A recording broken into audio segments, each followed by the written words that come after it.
Hi everybody, this is Judy at Judi in the Kitchen. Today we're going to make a carrot pineapple salad with a little twist to it.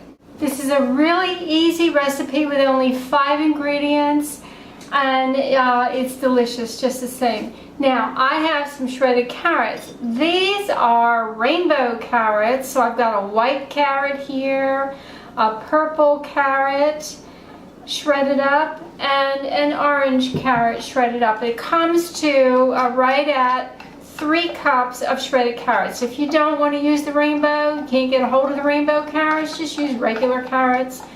Any of that will work just fine. I just wanted to use the rainbow carrots because it gives it a nice color variety. I think it just looks really attractive like that. So now to that we're going to add 1 8-ounce can of pineapple, crushed pineapple in its own juice. Now you can also use pineapple tidbits. If you have pineapple on hand you want to use canned and there happens to be the rings, use them. Just cut them up. That's all there is to it. Okay, so but this is crushed pineapple. Pineapple tidbits are fine. You see I did not drain it. We want that liquid in here. And to that I also have 1/3 cup of walnuts that I diced up, 1/4 cup of raisins. I don't put a whole lot of raisins in there because as this sits, those raisins are going to swell up and they're going to release a lot of sweetness into this.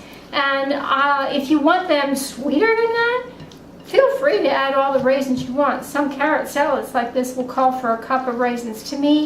For me, that's just more sugar, more sweetness than what I want in there. Okay, 1/4 cup is enough for me. If you want more, go ahead. Now the little twist, I have 2 tablespoons of frozen orange juice concentrate that has thawed out.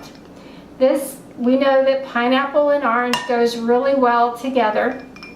And by adding the orange juice concentrate, it adds a little extra orangey flavor to that.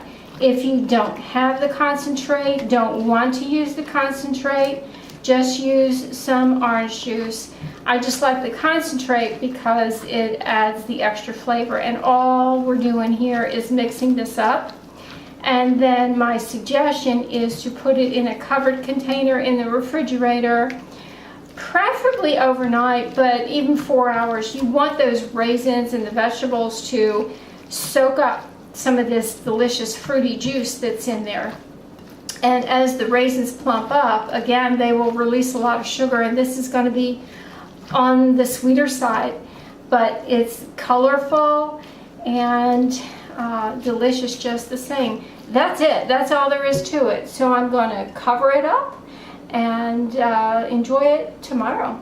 The recipe is below. Give this a try sometime. Let me know how you like it. This is Judi at Judi in the Kitchen. I hope this helps. Bye now.